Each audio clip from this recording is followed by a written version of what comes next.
Is Dead Rising 2 a worthy sequel? Kinda. Coming out 4 years after the groundbreaking original, it fixed many of the problems from the first game, kept the same satisfying core gameplay loop, provided a new story, a new setting, and even added some new mechanics. That being said, I couldn't shake this feeling of disappointment. It sticks so closely to the original that at times it felt like it didn't have its own identity, and unfortunately the few ways where it did try to stand on its own didn't always work for me. Before I get into the specifics, I would recommend watching my critique on the first Dead Rising. A lot of this will make more sense with that context in mind. Sequels are a divisive thing. They usually go one of two ways. One where the spirit of the original lives on, but there's an attempt at something new at the risk of losing the audience that appreciated the first entry. Two, something that is very familiar, not attempting to say anything new, just keep the train rolling. That last one is basically the embodiment of Dead Rising 2, for better and worse. I was kind of dumbstruck at how similar the two games are. If the story didn't expressly acknowledge the first game like it did, I would have thought this was a soft reboot. A zombie outbreak happens, you have 3 days to goof off in a big open sandbox filled with zombies, you need to complete story segments at specific times, otherwise the story is gone forever. You can keep playing to level up your character by gaining experience with a level cap of 50. Leveling up is essential to your survival as it improves your health, inventory space, and speed. There are psychopath bosses all over the open world that you can fight. You rescue survivors by escorting them back to the safe room, which is accessed via air duct. There's a person watching the cameras for you who will alert you via transceiver if they spot survivors or psychopaths. The bathrooms are how you save your progress, and one of them even houses a shortcut from one side of the world to the other, just like the first game. You can use anything and everything at your disposal to kill zombies. You can wear a variety of outfits that all have the same animation that you're locked into when you try them on, and they appear the same way in the cutscenes. To get more specific with these examples, some of the music that played in the mall of the first game is also for some reason playing in this casino 4 years later. There's quite a few of the same posters and advertisements that were present in the first game as well. Getting even more specific, the antique shop is literally copy and pasted over into this game. It even has the battle axe. The gym is basically identical as well. All of the benches and machines are in the same place and are the same color, and the posters on the wall are the same. The same kind of cutscene plays exactly at 7 PM to show you that zombies are more aggressive at night. Slappy's death scene is nearly a copy and paste of the grocery store managers.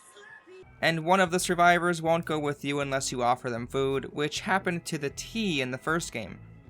Now, of course, some of this is to be expected. The original game was basically in its own subgenre. You could describe it being a semi-open world third-person action game, but that wouldn't describe anything unique about it. I think the first Dead Rising was one of the most unique games I've ever played, which is what I said in the first 5 seconds of my video on it. However, there's a lot of pressure on how to approach things when making a direct sequel, even more so with this current situation, as Capcom, who developed the first Dead Rising, gave the job to Blue Castle Games, a studio who up to that point only made baseball games. Even worse, Blue Castle had to build this game from scratch, as Capcom didn't give them any code to work with. This honestly explains why it took 4 years to make. So Blue Castle, assigned with the task of creating a sequel to a very specific type of game, at one point probably had to ask themselves a very important question. What made Dead Rising great? Obviously, photography wasn't viewed as important, as that gameplay mechanic has been completely scrapped. Instead of bringing out the camera, the left trigger functions like every other third-person shooting video game ever made, and is now used as the aiming input. I haven't played it yet, but this has me worried for Dead Rising 3. I know it's a small addition, but at times it really did feel like I was playing a run-of-the-mill third-person shooter with worse gunplay and movement. I hope they don't lean into the shooting aspects too much in the future games. You can spoil it for me in the comments if you want. I think one thing that I and Blue Castle Games agree on is the necessity of a semi-open world. This time, instead of a mall, we get half of a mall with casinos and a hotel. Fortune City is another fictional location, but this time it really seems to be attempting to mimic a real place. Las Vegas. One great thing about their chosen setting is they let it influence some of the gameplay mechanics. The one that's hardest to miss is the addition of a money system. You now collect money to use in slot machines, buy things at the pawn shops, play with environmental minigames, and even pay off survivors to come with you. There's even a few times in the game where you can play poker. Out of everything I just mentioned, the only worthwhile inclusion to me was poker. I kind of wish there were more excuses to play it, to be quite honest. Besides that, the slot machines are incredibly boring, and the only reason they exist is because they kind of need to. You could collect magazines that increase your odds of winning, but for me, the fun came from realizing I could use the hacking tool to get easy money from it, even though the ATMs are a much better use of your hacking tool. The things you can buy at the shops are generally extremely overpriced for what they are. If you don't have the combo card yet to make a weapon, or need one in a bind, sure, I guess you could waste your money on that. There's even a golden shower head for $1,000. Yippee! One of the twists they added to the time mechanic and story is that your main character, Chuck Green, has a daughter who needs medicine every day, otherwise she will turn into a zombie. Well, I guess she won't really turn into a zombie, she just dies in a cutscene, I think. Anyway, so something that is probably always in the player's mind in the first playthrough is finding more Zombrex. There really aren't that many just lying around, so if you're feeling desperate, you'll need to pony up the cash to buy a Zombrex from the shop. The price goes up every time you buy them, so your money gets more and more important, which also means you might get more and more desperate. You could find yourself endlessly trying slot machines to get the extra money you need, or you might try your hand at some of the environmental minigames. Unfortunately, barely any of them offer money if you succeed, however all of them cost money to play, and they don't hint at which environmental minigames actually give you money or not. For example, obviously playing the cash grabbing minigame will get you money, but hitting a nice chip in while playing the golf minigame will also net you $10,000. Being put into a ball trying to survive by tilting the control stick the correct directions won't get you any money, and neither will riding the dolphin. All of them, except the cash grabbing one, increase in price the more you do them. Here I was thinking if I succeed at this minigame for the third time, I'll win some of my money back, but all you get is a fairly worthless amount of experience. Paying off certain survivors to come with you really didn't make any sense. At one point you hear two very similar jokes from these guys, and give the trophy to whoever you thought was the funniest. If you give Royce the trophy, they both come with you. If you give the trophy to Walter, Royce will need $5,000 for him to travel with you. Yes, this guy makes you pay him $5,000 so that you can have the privilege of rescuing him from being eaten alive by zombies. There's also a guy with a gambling problem that needs $25,000 before joining you. It felt like this kind of thing was literally only put into the game to prop up the money system. The only way I can see this benefiting the experience is for players who are extremely generous who try to save everybody. These survivors may have cost those players extra cash to spend on Zombrex, which may have led to a stark realization that Chuck's daughter is going to die. I doubt that happened to that many people though, since if they saved everyone, they'd easily get their money back from survivors who offer a ton of cash to rescue. You get $70,000 from this guy, for example. If obtaining the money isn't fun, then everything that requires money is in turn worsened. Remember how in the first game you could find those vehicles and just hop in? Now for most of them you need a key, which will cost you $1 million. Maybe this was a way to incentivize people to play the Terror is Reality game show, which is multiplayer only, and it's been 10 years since the game came out, so yeah, that's not happening. It's alright, even if it did work, I would have never played online. In the opening of the story, you play a version of that game mode, and it's incredibly unfun. There's just no real weight to your motorcycle, and slicing through zombies has never felt so lifeless. All of this is to say, the only saving grace of the money system is the potential Zombrex purchases, and I'm not sure if they were really worth it, since everything else associated with the money is boring. Another small way that Dead Rising 2 worked its setting into gameplay was with drinking alcohol. If you find a bottle of vodka, you can definitely drink it and it will act as a healing item, but if you drink 3 or so times, Chuck will start vomiting all over the place and drop the item he was holding. This is a much better addition than the money, if only for the simplicity of it all. If you're desperate for healing, it's not a terrible option, but you have to suffer the consequences of not being better prepared.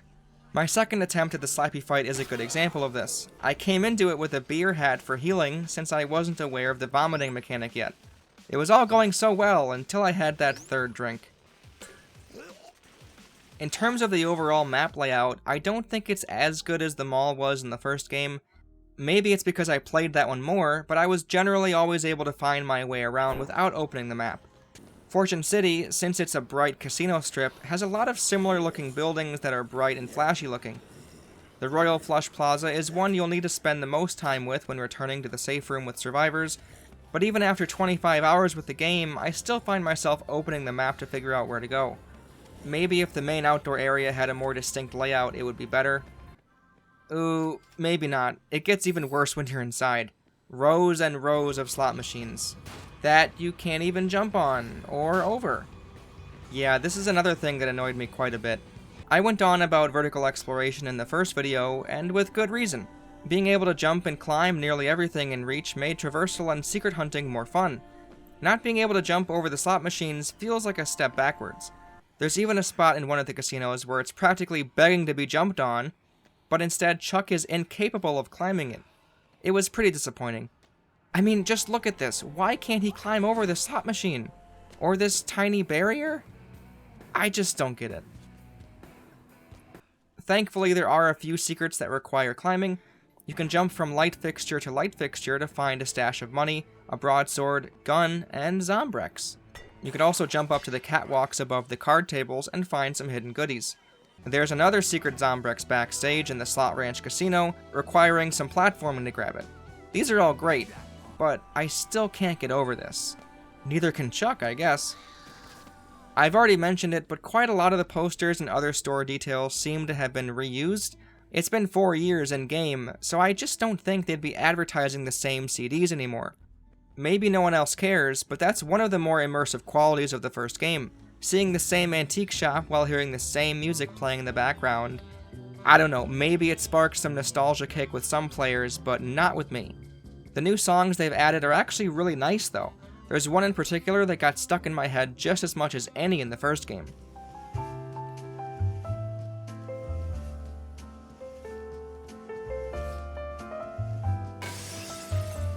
The heart and soul of the first Dead Rising lives on in its sequel, as the use of basically every object in Fortune City can be used to kill zombies, whether out of necessity or for fun. There's quite a few new toys to play with, figuratively and literally. I liked the bow and arrow quite a bit, and the swordfish was fun to throw like a javelin. You can freeze zombies in place with a fire extinguisher, then any sort of contact shatters them to pieces. You can still mix juices just like in the first game, and the return of orange juice is a welcome sight. It's funny that orange juice is the quintessential healing item in the Dead Rising series. If you decide to collect every orange juice you come across, within about 20 minutes you'll have nearly a full inventory of it. I don't quite understand it, but I love that instead of using bandages or medication to heal zombie wounds, Capcom decided that chugging orange juice was the way to go. The biggest change with the gameplay is the introduction of combo weapons, conjoining two objects to make a more interesting and potentially stronger weapon. Joining a drill with a bucket gives you a bucket with a drill on it. Nails and a bat gives you a bat with nails in it. Okay, those are kind of boring examples, but you also have a zombie mask that electrocutes zombies, a bingo roller that electrocutes zombies, a rake that electrocutes zombies, a wheelchair that electrocutes zombies. Oh wow, there's a lot more electrified things than I thought. Combining a lead pipe with a rocket launcher gives you firework rockets, motor oil and some boxing gloves gives you flaming boxing gloves, Bowie knife and boxing gloves gives you Wolverine claws, fountain fireworks and a lizard mask gives you a nice zombie distraction, a football with a grenade is pretty self-explanatory, dynamite with a zombie hand is an explosive bait, computer case and a flashlight gives you a hacking tool, chainsaw and a paddle gives you the paddle saw. The combo weapons can be constructed in the maintenance rooms found throughout Fortune City. Bring both objects that have the wrench back and see if they fit together. It's thankfully not a guessing game, as you unlock combo cards as you go along by either leveling up Chuck, helping certain survivors, defeating certain psychopaths, or finding the odd inspirational poster. They not only provide you with a recipe for you to try it yourself, they give you extra experience by killing zombies with that combo, and grant you the powerful attack. I feel like a lot of people probably love the Combo Weapon Edition, but I'm not one of them. This is something I left out in the first video that maybe I shouldn't have, as eventually it needs to be said. The fun of killing zombies wears off pretty quickly. Even in the first game, once you got your inventory filled with useful weapons like the katana, mini chainsaws, or battle axes, it made no sense to grab a potted plant or a handbag. The only time I goofed off and killed zombies without any other goal in mind was in the first couple of hours of playtime, or when I was recording all of the different objects you can use to kill zombies. I definitely enjoy it when it's part of a greater goal. If I need to clear out a path to get to a door, or I'm trying to rescue a survivor from a bunch of zombies, then yeah, it's great. But killing zombies just for the sake of it isn't all that fun to me. You can probably see why I wouldn't be in love with the combo cards. Most of them are a fun distraction, but that's really it. A way to kill zombies that is kind of funny the first few times, but never really useful. I mean, if I could carry multiple paddle saws or Tesla balls, I definitely would, but I can't, so they will always be a fun toy to play with for 2 minutes. Some of the other combos are even less sensible. I really don't know why I would ever want to shoot gems out of a leaf blower, but hey, you better do it now since you'll drop it if you switch to a different item. The system itself is also pretty one-dimensional. The best example of this is the drill motor. It's used in combination with a pitchfork to create the auger. Am I saying that right? However, that's the only thing it's really used for. Including an object that's necessary for a single combo weapon seems rather inefficient. Contrast that to the battery, which is used for 5 combos. Without a different tool, they're both useless hunks of junk, but at least if you carry a battery around, you'll have a better chance of finding something that pairs with it. It would be preferable if every object at least had 2 or 3 different combo weapons they could create, and it would be even better if most of the objects weren't worthless without the combination. Perhaps that's part of the charm, though. Take otherwise useless items and turn them into zombie-killing tools. The final reason I don't like the combo cards is how it ties into the leveling system. It connects in 2 ways, actually, one directly and the other indirectly. You can achieve up to level 50 as Chuck across however many story restarts it takes you. Throughout all of that, every time you gain a level, your character grows somehow. In the first game, it was strictly either a stat point, a new skill for Frank to use, or both. Well, they kept the stats and skills, but included the combo cards as well. Except they didn't just add a combo card in addition to a stat or skill point. Certain levels, all you get is a new combo card. The specific levels you acquire certain stats, skills, or combo cards seems to be random, but the order of the unlock seems to be set in stone. The Blitzkrieg is always the last one you unlock, and for me, it was on level 50. I will admit it is very fun to use, but it's another item you'll most likely have a hard time crafting in the first place, as to make it you first need to make the electric wheelchair, then combine that with a hard-to-find gun. Once you craft it, you'll use it until it breaks or runs out of ammo in the same area you created it in. This is why earning a combo card never felt rewarding to me. I preferred when my stats would increase, I gained a skill, or I received a combo card that would be beneficial moving forward.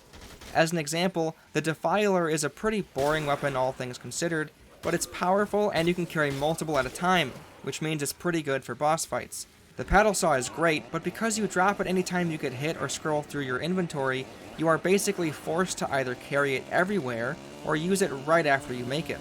The Blitzkrieg is worse since you literally can't take it anywhere else. As cool as they were to use, they didn't improve my character or playstyle, which is what I look for in a leveling system. What I really wanted was a faster running speed or more inventory space. That's the other way the combo cards tie in with the leveling system. If you want to make a combo weapon, you need to find the 2 objects required, but you also need enough room in your inventory to hold both of them, and walk all the way to a maintenance room to make it. Your inventory space is pathetic early on in the game, and it's usually already filled with healing items or weapons.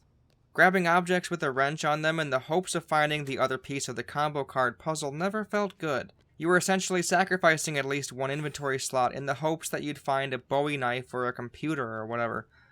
Even when you do find them, walking to the nearest maintenance room could be a hassle due to how incredibly slow Chuck moves. It just felt like the game was wasting my time. Why can he only construct these combo weapons at these locations?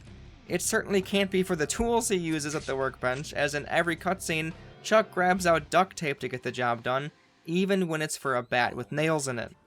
If the option to craft combo cards anywhere was possible, your inventory space was expanded, or your walking speed dramatically increased, I don't think I would dislike the combo stuff as much. The walking speed quibble is one that really made me reevaluate the leveling system altogether. As Frank in the first game, you were very slow to start off, but it felt like leveling up remedied that issue pretty quickly. Maybe this time around it just took longer to level up all the way, or the addition of the extra stat point in speed made the difference, but with Chuck, I felt perpetually slow. Like those dreams where you try to run, but you feel like you aren't getting anywhere. A good example is walking back to the safe room. It takes you 30 seconds from entering the hallway to get to the air duct. There are no zombies in here, it's just you walking for 30 seconds. With how often you go back to the safe room with survivors and for the story, this will be 30 seconds multiplied by at least 100. It's basically a foregone conclusion that you won't be able to do all the side quests in the game, and it's not just because you can't take down the bosses, you also won't be able to run fast enough to get to all of them in time. This made me think long and hard on if I liked the leveling system in the first place. When starting a new Dead Rising game, you're nearly assured to have a butchered first run. You'll most likely mess up the story along the way, and you won't be able to take down all the psychopaths or save all the survivors. It's kind of like a dry run, so you can learn the map layout, find some secrets that will help you next time, and grind for levels so you can have enough inventory space, running speed, and health. I do think it's actually a pretty good system, all things considered. There are multiple endings you can get as long as you stick through to the final day. The developers planned on players not finishing the story, so they put in a unique cutscene to hold them over. It's also a pretty short game. If you only played the main story one time, I would estimate it would take about 10 hours. If the 3-day structure took longer or there weren't multiple endings to see, and the map layout didn't have as many secrets and hidden things to learn, I would be a lot less happy with it. It's also just a fun time leveling up. I liked unlocking skills for Chuck and Frank. I enjoyed being weak at the beginning and a tank at the end. You definitely feel your character improving as you go along. I just wish the running speed wasn't so terrible. If that was boosted just a little bit, I think it would be perfect. One thing I didn't realize until I started editing this was the stat of attack power. I just assumed it was like the first game where that was tied to hand-to-hand combat, but now I'm thinking it's damage with any weapon. If that's the case, that's awful. Maybe the reason I had no chance with some earlier bosses was simply because I didn't do enough damage, not that I didn't have good resources to work with. This may end up impacting how a lot of people view certain boss fights. I thought Ted and Snowflake were really easy, but maybe that's only because I found them on my second run where I was already level 31. Who knows? The fighting skills that Chuck learns are very different from the ones that Frank learned while leveling up. The wrestling attacks in the first game were my favorites, and besides the throw, none of them carried over. I don't think anything can top the giant swing or the somersault kick, but a few of the new moves are okay. The elbow drop is a classic, of course. The old school drop kick is nice. A snap DDT to escape from the front. You also have what they consider a power bomb, but it doesn't look very good. You can pull the zombies' arms off while pushing their body into a crowd, which is pretty great. Another good one is the smash technique, where you grab their head and shove them to the ground. If you do it near objects, it's an instant kill. There's a leg sweep that seems tailor-made to pair well with ground attacks, and it does for a few, but for the curb stomp you seem to miss nearly every time. Out of all the new moves, the worst by far has to be the backdrop. If you're grabbed from behind and you escape quickly, you will do this backdrop attack, which means you'll have to wait for Chuck to get back up before continuing on. Because it slowed me down so much, I would sometimes fend off the zombies slower so the backdrop wouldn't trigger. The best addition to the gameplay loop was the addition of Zombrex. I've gone over Chuck's daughter and why he needs Zombrex, but the fantastic thing about it is that other people need it too. You have choices to make. Zombrex isn't plentiful in the slightest, so giving your one and only Zombrex to a survivor for him to come with you to the safe room is a big decision. Another eye-opening surprise might be when that same survivor needs Zombrex once more the next day. It seems so obvious, but I will admit I wasn't sure if the game was going to treat the survivor as a one-off event, or if they really were going all in with it. They did, and it was a great decision. Even if they ignore the story, Katie will probably cause people to play in a certain way.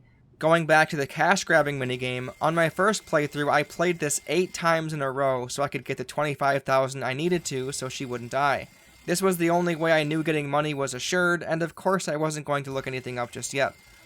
I think what they did with Katie and the survivor who needs Zombrex is great, as well as something else in the story mode, but I wish there was more here. When I played the cash-grabbing minigame to keep Katie alive, I'm reminded of my time in This War of Mine. In that game, you play as a few people living in a shoddy house as a war is going on all around you.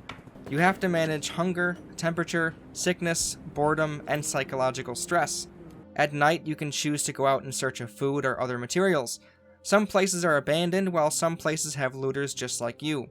Well, at one point I was desperate to find food for the kid that we found. He was starving, and most of the other locations were out of food at this point. So I went to a home that 2 old people were living comfortably in. I tried to be sneaky about it, but someone heard me. The old man came down to investigate, and I panicked. I smacked him with my bat and killed him. I ran away with no food and a broken heart. My main character who did the killing couldn't live with himself anymore, and either could I, so we all starved to death.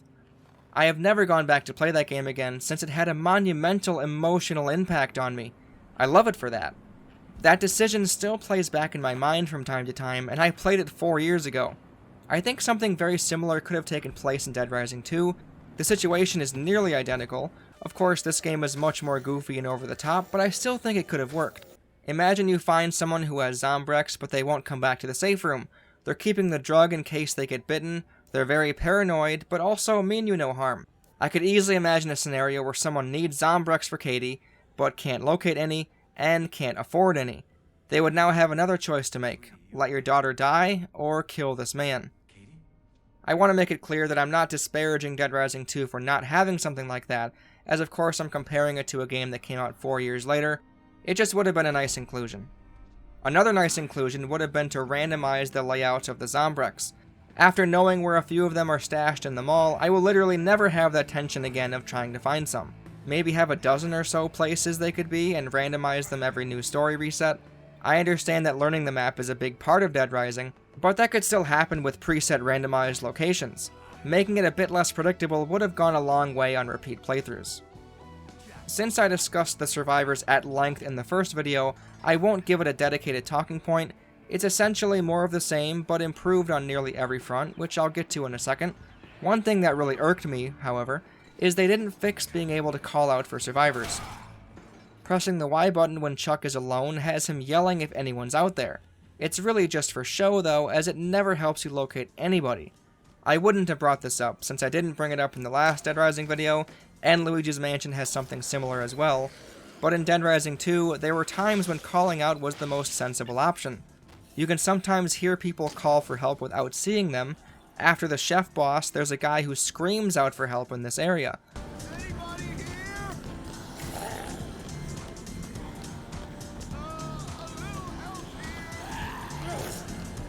Hello? I used my ears to try to find him, but I just couldn't. I used the call out button, but instead of telling me where he was, he just kept screaming. He even says, "Anyone out there?" So he is trying to get anyone's attention who's walking by.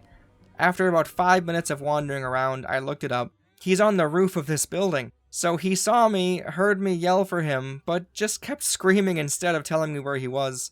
It just didn't make any sense. If that wasn't annoying enough, there's a woman in the storage area tied up that you can talk to right after the chef boss as well. She won't go with you until you find Jasper, that guy on the roof. Even though she is the one who refused assistance from Chuck, even though she is choosing to stay in the storage area, she will constantly cry out for someone's help. Literally right after you walk away from her, she starts up. Somebody help me! Where is everyone? Oh my god, it's so annoying. One thing that Blue Castle Games irrefutably did right was smoothing out a lot of the issues from the first game. This wasn't something I mentioned in the first video since it was such a small complaint, but I'll give credit where it's due. The guide arrow works much better.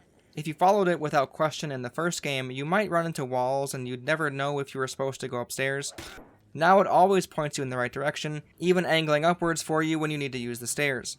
The only time where it doesn't work as well is when it demands that you go to the strip even though you might not think that's the quickest way. Not a big deal though.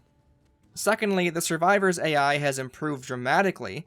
No longer will you need to babysit their pathfinding, or watch in horror as they can't walk past a single zombie. It's nearly too good, actually, as I barely ever went back to help them, and not once did any of them die. There's also improved clarity on whether survivors will come with you through loading screens or not. Not only do you see a green door icon over their heads, if you aren't looking at them, the icons appear over their portraits on the screen as well. It just makes survivors much less of a hassle to deal with. The air ducts you bring the survivors to isn't up on a ledge anymore, so now you don't have to painstakingly wait for them to jump up. Receiving side quests is a smoother experience thanks to how they improved the transceiver. When you get called, you don't need to suffer through hearing all of the dialogue for the quest to appear. Even if that were the case, proceeding with the text is so much better with the addition of the dialogue skip button. Pressing Y will skip to the next line, which is much appreciated on repeat playthroughs. Lastly, I complained about a suicidal survivor in the first game. While there is still plenty of that in the sequel for the bosses, I think when it came to the survivors, it was handled better. This won't be a popular opinion, but Dead Rising 2 really solidified for me that the bosses in these games just aren't that good. The only way they fairly test the player is when it comes to resourcefulness and your level. If you went into the fight with powerful weapons, healing, or a good selection of magazines, you will be properly rewarded. The biggest issue is how fast they all move. Chuck, even with his speed at max level, still can't keep up. I legitimately don't know what these fights are supposed to feel like, since there isn't a natural ebb and flow to any of them. You have your dodge roll, but there's such a delay after you finish the move, you usually end up getting hit with the boss's next attack anyway. You also can't dodge roll whenever you want to. If you're in the middle of a swing and spam the dodge button, you'll have to wait until the full animation is over. This wouldn't be so bad if the boss's attacks weren't so quick. They don't have a long wind-up animation to give you enough warning, and since your attack animations are uninterruptible and long, you're going to get hit a lot. The best strategy I found is to just tank the damage and keep smacking them. There are a couple of bosses where a strategic approach works, but more often than not, grab your best weapon and keep spamming the attack button. The lack of a defensive moveset limits your ways to mitigate damage, so I'm left to wonder if I was being encouraged to use ranged attacks exclusively, or if they really did want me to hit the boss once, then run away. Neither of the two are very satisfying ways to play the game. These encounters are at their best when the knowledge you've acquired throughout the game and the growth of your character are in tandem. Being a high level doesn't necessarily mean you'll win, but neither will finding the best weapon at a low level. Having enough health and inventory space, mixed with better healing items and weapons, makes it feel like both you and Chuck have improved to a point where taking down these damage sponges feels rewarding. There's also this weird trend where most of the bosses kill themselves in the cutscene afterwards. It just doesn't feel very satisfying to defeat a boss through gameplay, then jump to a cutscene where they do it themselves. We'll see a lot of examples of that coming up. When going through all of them, I'll do the same thing I did in the first video. I'll discuss the bosses required for the story when I get to the story. The first optional boss fight will be Ted and Snowflake. This fight is unfortunately pretty lackluster. It being a tigress should make this one of the harder fights in the game, but it's not that difficult. Snowflake swipes at you, runs around the casino sometimes attacking zombies, then rushes at you with a grab attack. You can take down Ted really quickly with a simple sledgehammer. As I said earlier, this could have been because my attack power was high, so who knows, maybe he is difficult. A cutscene triggers once Ted's health hits 0. He offers himself to Snowflake, but she isn't hungry, I guess, and goes right back on the offensive. Apparently you can tame Snowflake with the stakes nearby, even bringing her back as a survivor and a gift for Katie. I tried for a significant amount of time, doing everything the guide said that I looked up, and it never worked. It's cool that you can do it, but I could never figure it out. Leon is a nice inclusion, if only because his backstory is already explained. He's Chuck's rival, and is shown to be a huge asshole. That's probably the weirdest thing about him, too. He's just such a random dick that I can't really take him seriously. I heard you lost your wife in Vegas. I guess you suck at killing zombies, otherwise she'd still be around. Oh, I bet you just get rock hard thinking about me at night, don't you, Chucky? You come to throw your panties at me? His fight is pretty god-awful, though. I really have no idea why Capcom, or Blue Castle, or whoever, insist on having fights where the boss is in a vehicle. I have a feeling I was supposed to use the motorcycle to fight him, but watch what happens. Yeah, I fly off, but he stays perfectly on his motorcycle. It's clear here, just like the Isabella fight in the first game, that the rules the player is governed by don't apply to your opponents. Instead, I ended up waiting near this fountain for when he'd finally ride by. Sometimes I was able to get him to crash into something so he would be stunned. Sometimes nothing would faze him. Anytime you touch any hitbox of a boss, you fly backwards and fall over, even when you graze Leon's motorcycle the wrong way. Oi. His death cutscene is pretty dumb. His motorcycle squirts out some gas, he spins around in a circle to impress Chuck, I guess, which catches flame, and he burns to death. Chuck says a one-liner, Number one!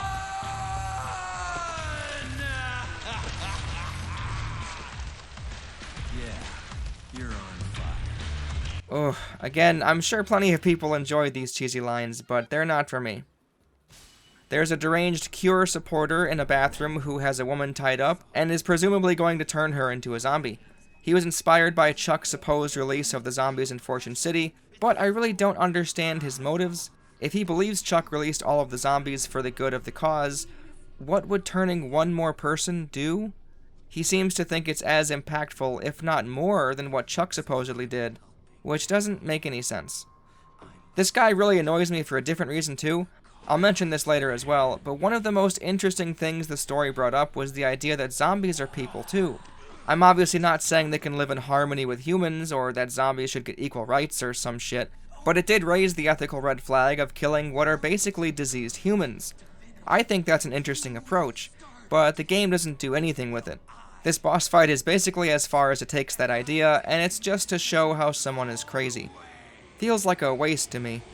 Anyway, the boss fight isn't anything special. He moves incredibly fast. You're too slow to really do anything, so after he hits you, he'll jump over the stalls in a single bound. After you defeat him, he gets bitten by his own zombie, and there's some irony at play. He's been fighting for zombies to be treated as equals, even wanting to turn Vicky into one, but the thought of becoming one himself causes him to take his own life as a way out. Out of all the bosses that ended up killing themselves, purposefully or not, this was the best way to go about it. It wasn't played for laughs, and it wasn't just shocking for the sake of it. The scene says something about him as a character, and potentially the Cure movement as a whole. If you think I'm giving it too much credit, fair enough. Hopefully the visual of Chuck using the urinal right in front of Vicky will win you over. I guarantee the chef is a lot of people's favorite boss fight in the series. I don't think he's that great though. With how fast he is and how slow you are, the gimmick of the fight feels less fair at low levels. Since he's a fat chef, his only two characteristics, you know food will be a big part of the fight. He sometimes runs off to stuff his face, which regenerates his health. If he knocks you down, because of how slow Chuck gets up, he will undoubtedly regain nearly all of the health you damaged him for. He smacks you with his pan with barely any warning, he throws knives and plates at you, and has a grab attack that is pretty tough to get out of and will definitely kill you at low health. The best strategy is to just be a higher level and tank his attacks while battering him with strong weapons. As much as I initially didn't like it, I have to admit, on my first playthrough I engineered a pretty satisfying solution. Since you're so slow at the start, you can't always prevent him from healing just by chasing him, but you can attack him with a bow from far away to cancel the animation. I don't know if this was something the developers had in mind when crafting this fight, but if it was, fair enough, that's awesome. One last thing I want to mention is how jarringly different the cutscenes feel compared to the fight itself. The introduction starts with a soft Italian-sounding guitar playing in the background, but once the combat starts, the soft guitar is replaced with intense metal music.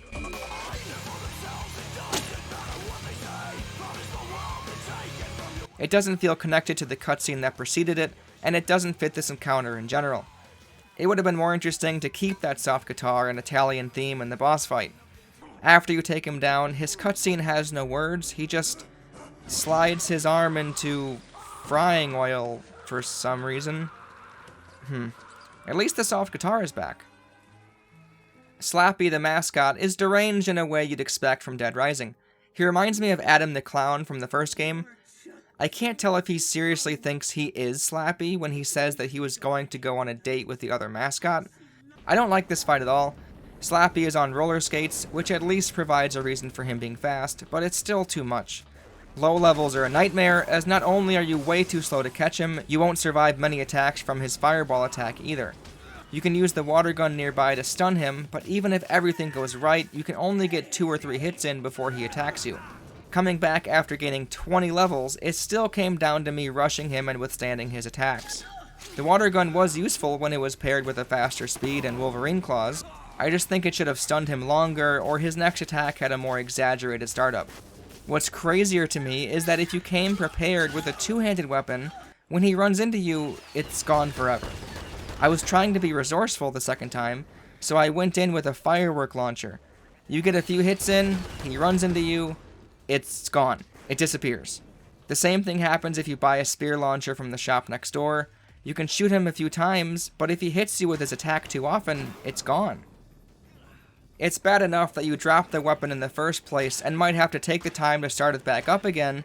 Having it disappear entirely is inexcusable. After your final hit, he sits beside his beloved mascot partner to die quietly. Just kidding, he does the exact same thing the store manager did in the first game. Seymour the security guard is, well, hanging people. This is one of the more disturbing psychopaths, simply for the visuals in his cutscene. I think this intro highlights something that's kind of annoying about Chuck. He just barely cares. I mean, I get there's not much he can do here, but he just seems so carefree about everything. Hey, buddy! In terms of gameplay, this is by far the easiest fight in the game. I managed to take him down with the basic bat with nails in it. He uses his baton and can shoot you with his revolver. In the death cutscene, he ends up killing himself, albeit by accident. Chuck yet again has a one-liner, and it's even worse than the others. I saw what you did there. One of the ways to obtain Zombrex is by defeating the postal carrier boss. I like that you can see a few of his packages strewn about before the fight. He throws bombs, runs around really fast, shoots you with his shotgun, and if you get too close, he knocks you down. I don't have much to say about him, to be honest. He is a good example of how psychopaths and survivors alike know what's going on in the story. The reason he attacks you is because you caused the outbreak, which disrupted his perfect attendance record. It's kind of cool that all these side encounters tie in with what's going on. Of course, in this cutscene, he uses a bomb to kill himself. You should really be expecting it at this point. Dead Rising 2's replacement for the convicts patrolling the park are these sniper racists that are perked on the roofs of the strip.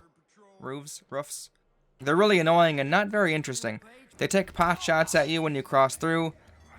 At least it's kind of nice they can hit zombies if you stick close to them. To get rid of them, aside from trying to snipe them down, you need to track their location and find a way up to each one individually. There's quite a few of them, and they're all scattered in different spots. That's all I have to say about them. They're pretty boring. BB is definitely a psychopath, and since that's the label the games give bosses, I'm counting it for this list. You don't fight her, you instead have to do a few tasks for her, like dress in a tuxedo, get her a drink, and lure zombies toward the stage so she can have an audience. Once that's all ready, your next job is to work the lights for her last big show. It turns into a rhythm minigame.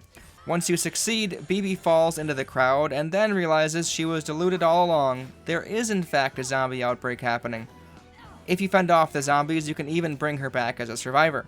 This is my favorite psychopath encounter. I love strange boss fights, and a rhythm minigame is such a weird way to finish it off. I never saw it coming. If you try to fight her instead, she activates her bombs, which kills herself and the hostages she's holding. And you blew it. Oh, Lord, down I go. I do mean that literally.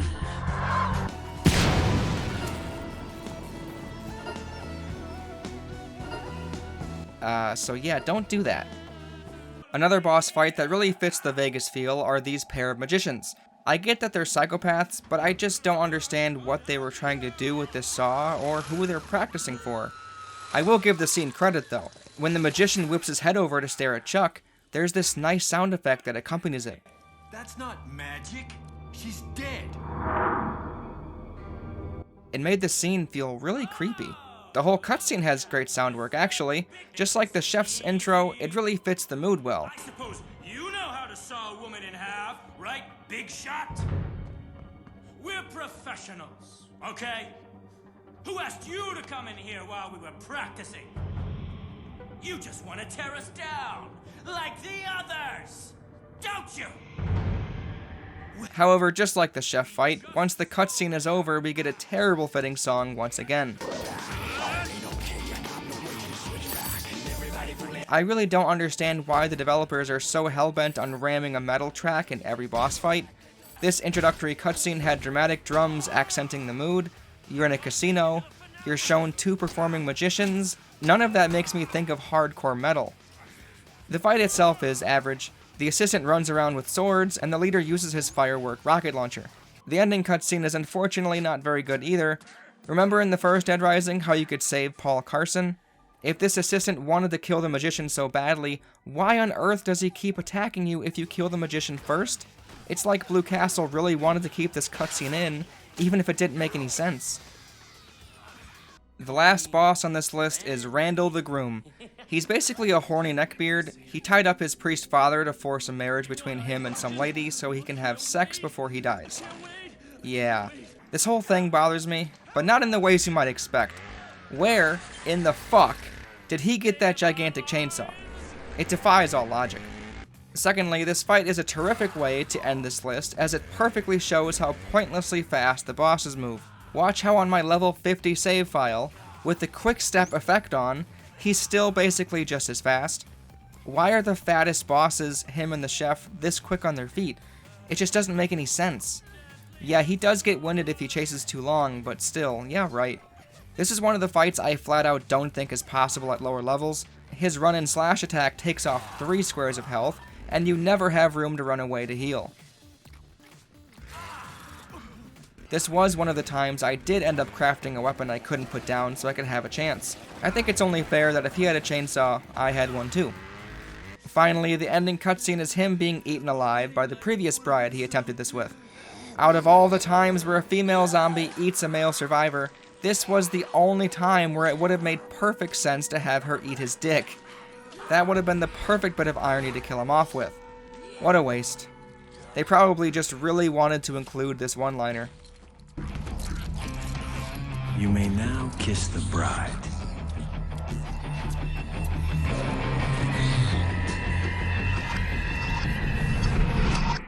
While discussing the story, I'm going to try to shorten it up a bit. Last time it took about 40 minutes, I think, to get through everything, so I'll abridge anywhere I can. The story starts off with Chuck taking part in the Terror is Reality game show, and we see our first glimpse of the dick that is known as Leon. Since the events of the first Dead Rising, zombies are now being used in barbaric gladiator-like stadium shows. We also get our first impression of TK, the host of the pay-per-view event. He's a pompous asshole as well. The TV is on in the locker room after the show, and we hear about Cure, a protest group fighting the unethical treatment of zombies. Stacy, their leader, has this to say: Let our government know we will not stand for their systematic neglect of the infected. We must take drastic action now. And then the average citizen has this to say. This is a joke, right? Why would you want to save those things? So like I said earlier, I think this would have been a very interesting way to approach zombies that I can't remember seeing much of before. If there would have ever been a straight-up cure for whatever virus that infected them, killing the zombies means killing that person who could have been saved. Even if that's not the case, I can definitely understand what Stacy is getting at when protesting Terror is Reality. Imagine seeing one of your loved ones who was turned into a zombie on the game show being sliced in half while thousands of people cheer in delight. Every zombie that exists in this world at one point was a victim. I understand killing them in self-defense, but dehumanizing the infected to this extent is incredibly disrespectful to not only the memory of what was once a living human, but to anyone that ever knew them. That's what I would say if any of this was happening in real life anyway. As a game, I think capitalizing on the ethical complexities of killing zombies would have been very interesting, but it's almost like Blue Castle went the opposite direction. Killing zombies is as goofy and lighthearted as ever, there's still a count for how many you took down, earning you experience along the way, and the game frames the Cure group as some fringe wacko organization. It's just kind of disappointing that the furthest they took this was that one boss fight. Maybe a different game could give this ethical dilemma a shot. Anyway, on his way to the elevator, 2 women insult Chuck and say his name a lot. Chuck.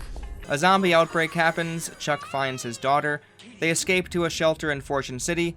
This guy lets them in. He notices that Katie was bitten before. He wants her out. Chuck says he has Zombrex. There are 3 days until the military shows up. I'm going to spoil the hell out of this, but you've made it this far in the video, you're fine with hearing it. Sullivan, this guy here, is the bad guy.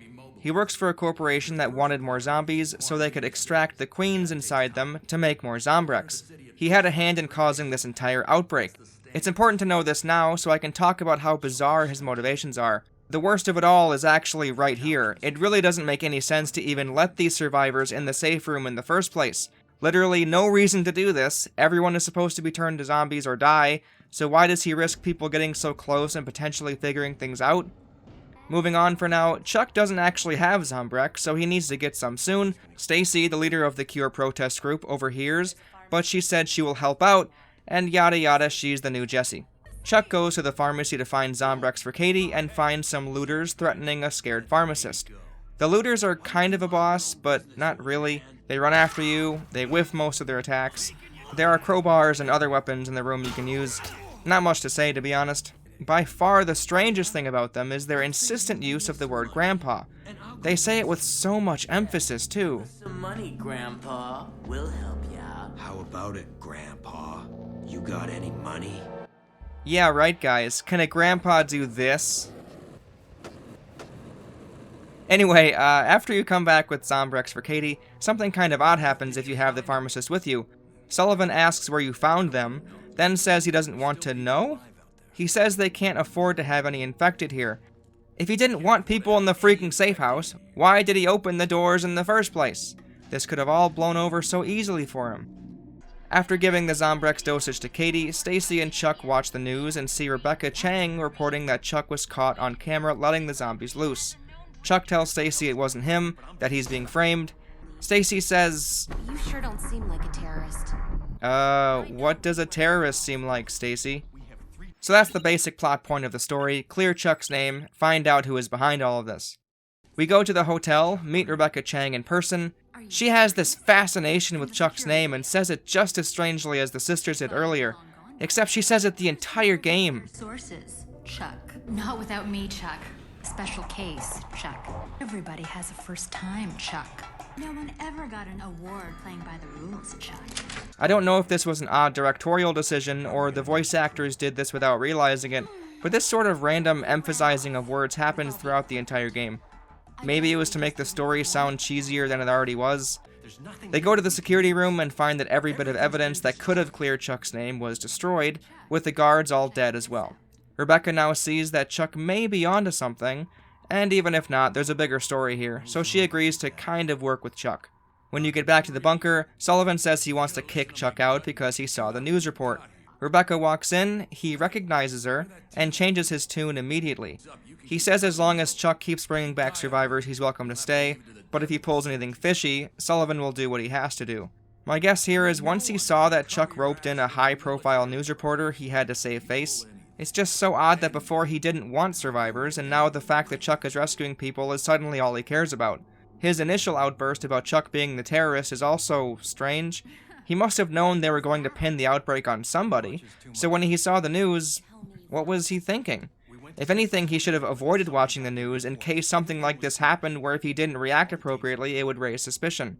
It just seems like these opening scenes with Sullivan weren't created with the idea that he's the bad guy all along. I don't need dialogue hints or anything, but his reactions and motivations are all over the place. After he leaves, Rebecca, Stacy, and Chuck agree to work together to find the truth. Stacy wants to prove it wasn't her protest group behind it, Chuck wants to prove it wasn't him doing it, and Rebecca wants a good story. After the next dosage of Zombrex, Stacy and Chuck spot people moving equipment near the maintenance tunnels. That's their only lead, so that's where we go. After you get there, you see that it's the host of the Terror is Reality game show, TK, that is orchestrating whatever is going on. After taking out his goons, you chase the rail car he's on with a motorcycle. This segment is kind of great, actually. Eventually, you use one of the ramps to jump up and onto the train. Hey, which one of you bastards was throwing the junk at me? After making it to the front of the train, TK slow claps, calls him Chucky over and over, and escapes by releasing the car that Chuck was on. After getting more Zombrex for Katie, Chuck tells Rebecca that TK is behind all of this. She doesn't really believe him. Then they see someone is trying to break into the casino vaults. This whole next bit is pretty fun as well. There are a few massive drills that are breaking into the vaults all over Fortune City, so you gotta find all of them, smack the mercenaries up with your OP melee weapon, and destroy the drills. The last thing you destroy is this armored van. TK says they're gonna stay a little longer than planned, and Rebecca gets some footage. Chuck is convinced that robbing banks was the entire plan. Rebecca says Chuck's name a few more times, and invites him to meet her source at the top of the hotel later that night. When you get there, the source ended up being the sisters who made fun of Chuck from earlier. You better believe I'm going to supercut them saying his name again. Have a drink, Chuck. Can we, Chuck? Big Chuck. We suit you, Chuck. They have Rebecca hostage. I've managed to avoid this topic for long enough, but I'll say something here since it's so hard to overlook in this scene. Yikes. Even though the developers changed from Capcom to Blue Castle, nothing was done about the weirdly sexualized ways the women are treated. This time, instead of Jesse and Isabella getting ogled at, we have Rebecca Chang in literally every cutscene, and these sisters in the intro and right here. Women are objects, I guess. Yikes. Also, the female zombies still eat your dick, just like the last game. So yeah, kind of sad, but I won't belabor the point. This is an okay boss fight. It's no Ornstein and Smo, but it's alright. They have lots of provocative lines and won't ever stop saying Chuck's name. I don't understand it. The arena you're in, however, is awesome. This was long before John Wick, but I could totally see this being a scene in that film. The music, I think, fits the dance floor vibe really well, and the visuals are just great. Once you kill one of them, the fight is over.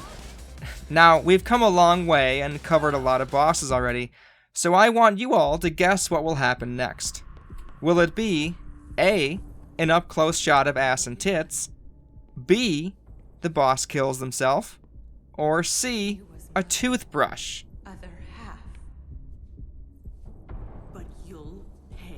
Time's up. Let's see which answer was correct. I'll never be complete again. Never! No! Toothbrush it is. Congratulations to all who picked C. Really though, why on earth would we give a shit about these two? They've had zero build-up besides terrible dialogue about Chuck having erectile dysfunction. Afterwards, Rebecca makes a bondage joke and mentions she overheard that TK has a chopper coming in at sunset. Their plan is to stake out and wait for it to show up. After waiting around in his underwear for hours, Chuck spots the helicopter on the roof of the hotel. When we get there, sure enough, it's TK. He tries to take off, and we're delighted to another boss fight, this time with a helicopter. Chuck had hooked the copter to a crane or something. This isn't a traditional boss fight, but I don't think it's very good. You need to throw objects at the chopper's rotor to knock it down. I absolutely sucked at it my first try, and was getting kind of frustrated with it. It seemed to go smoother once I put on the suit. After the chopper is down, TK is unconscious and they take him to the safe house. Sullivan walks in, and this is really the first time where his actions make sense with his character. He pretends to be surprised about TK, and of course probably doesn't want him to wake up and potentially give away details about Sullivan, so he offers to kill him. Chuck says no way, so Sullivan offers to keep watch over TK instead. Once the military is set to arrive, Sullivan leaves TK so he can watch, I guess. This will make sense in a minute. We then get treated to a very, very long cutscene. The military shows up, tries to take out the zombies, but zombie steroid gas gets dispersed in the air. Now the zombies are super strong, they can now puke out blood which blinds the military guys, and their sound effects get changed to a beastly roar. The military gets overrun, the sergeant flees in his vehicle, and Rebecca follows. The others at the safe house see all of this and are stunned. Sullivan mentions there will be one more attempt at a rescue in 24 hours if the government thinks there are still survivors here. Stacy gets super pissed at him for some reason, as if it's his fault this is happening or something. Well, it is, but she doesn't know that though. It just kind of comes across as odd. He says if the second attempt fails, then they will firebomb the entire city. Chuck goes out to find and rescue Rebecca. Before we get to that, I have to give credit where it's due. Remember how in the first game, if you mess up the story, Ed is totally fine in the helicopter, but if you finish the story, he dies by a zombie for some reason?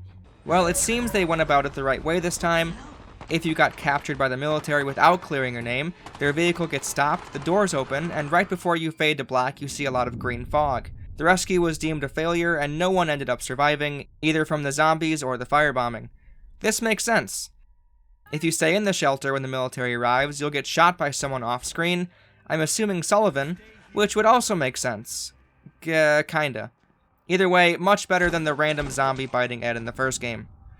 So as you travel to find Rebecca, you get to fight off these new types of zombies. This is one of my favorite things about the sequel.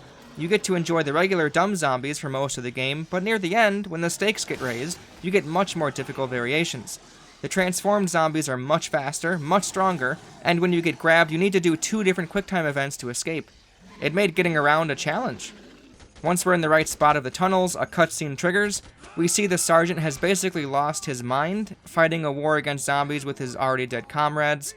When Rebecca says the word Chuck, the army guy reacts as if he's also heard her say his name throughout the game.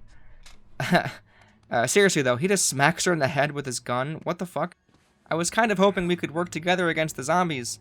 This fight isn't terrible though, but it is kind of weird. If he manages to knock you down, he shoots at you, then gets to throw you before having a chance to get up.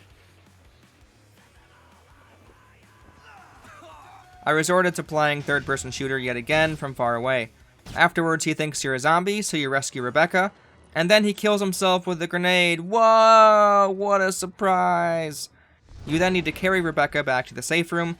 This is a fantastic escort mission, as it completely caught me off guard with its difficulty. I kind of forgot that zombies were a threat again, so when I was in the strip trying to avoid them without thinking, I got overwhelmed. I ended up having to do this boss fight all over again, but that's alright. Once you get back, TK is awake, so you interrogate him. Nothing much of interest here. TK mocks Chuck the entire time, doesn't give any answers. Sullivan doesn't say much. While Rebecca is pondering who made the gas, zombies break into the safe room. To fix the door, you have to bring objects over to the breaker. What's really cool about this is depending on how many survivors you've saved, that's how many will be in here fighting off zombies with you. Actually, no, that's not the case, actually. I looked it up, and all of the survivors here defending themselves are ones that came into the safe room with you in the intro, except for Terry Glass, the construction lady. Apparently, whether you saved her or not, she will always end up in this breach chapter, and afterwards she will be counted as safe. Super odd. And very deflating. I thought the people you saved would determine how hard this part was, but sadly no. After you fix the door, Stacy basically blames Sullivan for it. Right on the money, Stacy. TK wakes up and walks around and I guess is bitten by a zombie. Sullivan wakes up and says he must have gotten knocked out by TK or something. I really don't understand what's going on here. TK must not know that Sullivan is in on everything. If he does, him keeping his mouth shut about Sullivan is really dumb. TK mentions he needs Zombrex and they leave him alone. They all watch the news. Someone apparently informed the media that there were no survivors, so the president ordered a firebombing instead of another rescue team. This is the first time where Sullivan is being obviously suspicious. He wants them to go out there and take control, so die by zombies, I guess. They all assume TK is just a patsy, and there's something bigger going on with the gas and the false information. Sullivan tells them to stop making things up and calm down. They checked the footage and figured out the gas was coming from underground. Sullivan says not to go. Chuck goes to investigate anyway. When you go to the underground tunnels, you stumble on a secret lab of sorts. There are guys with weird guns, and they shoot some kind of sonic device at the zombies, which bursts their queens out of them. The big machine then sucks all the queens into it. You play third-person shooter for a bit, then walk into a room with 2 scientists in it. You overhear them talk about shipping the queens out soon. You kill them both. Chuck finds a laptop with information on it related to phenotrans, drinks coffee through a mask, grabs a key card, and shuts the operation down. When Chuck gets back, they find out what phenotrans is doing. They make Zombrex, but it's been a few years since the last outbreak, and their sales have dropped. They manufactured zombies that even the military can't take down to drive up the demand for the drug. Then this happens. He then says, "You were supposed to die in the outbreak, Chuck.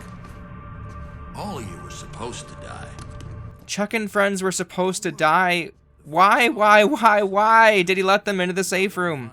He could have let them be eaten by zombies day one. Anyway, he escapes. Chuck chases after him. This is where the other Zombrex decision comes into play. You can give TK Zombrex to keep him alive. If you want the final definitive ending, you do want to do that.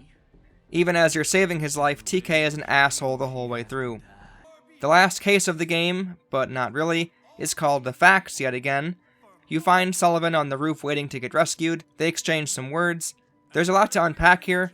Sullivan is absolutely off his rocker, saying this isn't about money, it's about saving lives. Of course he means doctors, CEOs, and politicians. So yes, it obviously is about the money. The way he talks about TK being paid well for his part, but going rogue with the bank robbing, puts Sullivan much higher in the pecking order than I had originally thought. He also mentions this wasn't the first time they forced an outbreak for the goal of mass-producing Zombrex, implying they were behind the Vegas outbreak as well, which killed Chuck's wife. All of this is fantastic, except a single line from Sullivan that breaks my immersion completely. He explains that queens are necessary for Zombrex creation. He tells Chuck, "You can thank Isabella for that." Isabella has nothing to do with this story or any of these characters. There is a chance she's so well known thanks to the creation of Zombrex, and he's implying that Chuck owes her gratitude for creating the drug that saved his daughter. However, I don't see it that way. To me, this line from Sullivan is aimed directly at me. "You can thank Isabella for that" is a way to make players who went through overtime mode in the first feel bad for having a hand in creating the events that transpired in the sequel. He's almost trying to shift the blame from him and Phenotrans over to the player. Without us, Zombrex wouldn't have been created, and there would have been no need for the Fortune City outbreak or the Vegas one either. It's a subtle way to pin Frank against Chuck. Do you value saving the life of Frank with the Zombrex, or would you have rather Chuck kept his family together? I could be overanalyzing it, I probably am, but it's the one line that stuck out to me, and an otherwise great final antagonist speech. The fight begins, and he basically hangs out on top of his tower the whole time, shooting and throwing grenades at you. The grenades he uses blow up the floor itself, which is really cool. You can even fall down to the lower floor with all the zombies and have to climb back up. Anytime you try to climb up to him, he edge guards you like you're playing melee and knocks you back down again. I absolutely love that I defeated the army guy in the first game with somersault kicks, and this time I defeat the end boss with drop kicks. If it works, you know? However, afterwards, he gets the upper hand somehow. He pops open his parachute so it will catch the plane, but Chuck handcuffs his loopy thing to this pole thing, and that severs his lower half from his upper half. I don't know if that would happen, but I'm not a severing scientist, so who knows. Chuck then uses the radio to call Channel 6 Action News, and gets them to rescue everyone. The next scene, Chuck asks where his daughter is.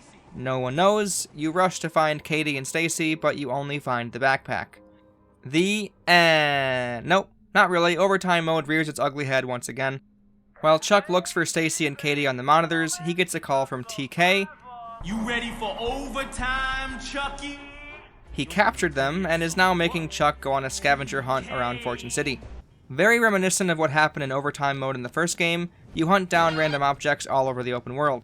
Once you finish that up, Chuck arrives at the arena where he's tased repeatedly by TK. He gets strung up, and then sees Katie and Stacy tied up as well, hanging over a horde of zombies. TK turns out to be a tried and true psychopath after all, as he hams it up for the non-existent crowd. Boss fight time. The gimmick here is you need to every now and then turn the handle to raise Katie and Stacy up so they don't die by zombies. Another cool aspect of this fight is your inventory is completely empty, so it doesn't matter how many overpowered weapons you had before, the fight is based on your level and how good you are. I don't love everything here though. TK is still incredibly fast, so you don't get much time to dodge his attacks or strike back when the time is right. He has a grab attack that takes 3 quick time events to escape from. Orange juice is the de facto healing item, which of course it is. The wrench surprisingly wasn't cutting it, so the spotlights were my weapon of choice. After you defeat him, Chuck saves both Katie and Stacy, and can't help but say a pun about hanging around. You guys want to hang around here all day? Stacy joins in on the hug, and Katie decides to hold her hand while they leave. TK mentioned that both of them were Chuck's family. When did this happen? Did I fall asleep during a cutscene or two? I know Stacy asked about Chuck's wife, but that was it. I guess they all live happily ever after now.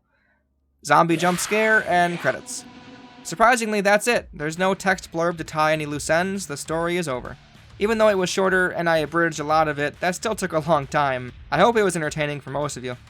As I mentioned before, I would have preferred the story if it attempted to say something about the ethics of mindlessly killing zombies, but if you remember, I mentioned something like that in the first game as well. As a fun story, I think it delivered about as well as anyone could have hoped. It was more personal this time around thanks to the motivation to clear your name and the inclusion of Katie. It gave the 3-day time limit more weight, as it wasn't just the time when the helicopter will come back to save you, it was your doomsday if you didn't find out who was behind the outbreak. The twist that Sullivan was a bad guy wasn't all that interesting, and the early cutscenes don't make a lot of sense with that in mind, but... I thought I'd have something good to say to even it out. I guess I just don't like Sullivan at all. I can't get over the fact that he let Chuck and the others into the bunker in the first place. No one out there was any threat to him. They couldn't even get a signal. They weren't even aware that anyone was behind the bunker door, but he let them in anyway, which was his undoing. In terms of Chuck as a character, I like when he interacts with Katie, but overall I don't think he's that interesting. His delivery for most of the lines are really stiff. He says the same couple of lines throughout that sound like they used one take and copied it over to any context. What? What? What? And his tough guy persona is cheesy in the ways that I don't like. Arnold Schwarzenegger, he is not. So can we say Dead Rising 2 was a worthy sequel? I think we can, but only when you include the context of the different developers and the fact that they had to build the game from the ground up. Blue Castle did the best they could do. The overworld is still fun to explore, there are secrets for repeat playthroughs, hundreds of wacky ways to kill zombies, and the addition of combo weapons which I bet a lot of people really had fun with. The new story acknowledges the first game without relying too heavily on characters you've already seen before. Not to mention Blue Castle outright fixed the wonky survivor AI from the first game, which was one of its worst qualities. There are plenty of things I didn't love about it, but in the end, if all you're looking for is another 3 days to be trapped with zombies, Dead Rising 2 delivers in all the ways that count. Thanks a lot for watching, everyone. Like the video if you enjoyed it, comment to tell me your thoughts, and subscribe if you want to see more content like this. This is one of my bigger projects. I've been working on this for about a month now. I have a lot of plans for the channel in the immediate future, so keep a lookout. The next video will be a lot shorter. The only hint I'll give is it's a Nintendo game, so your minds can be full of wonder and mystery until it's uploaded. Have a good one. I'll see you next time. Shoot! The light's broken! Hey, what's this book? Let's read it aloud a bit. Rorum, Scourge, Shonar, Exilium.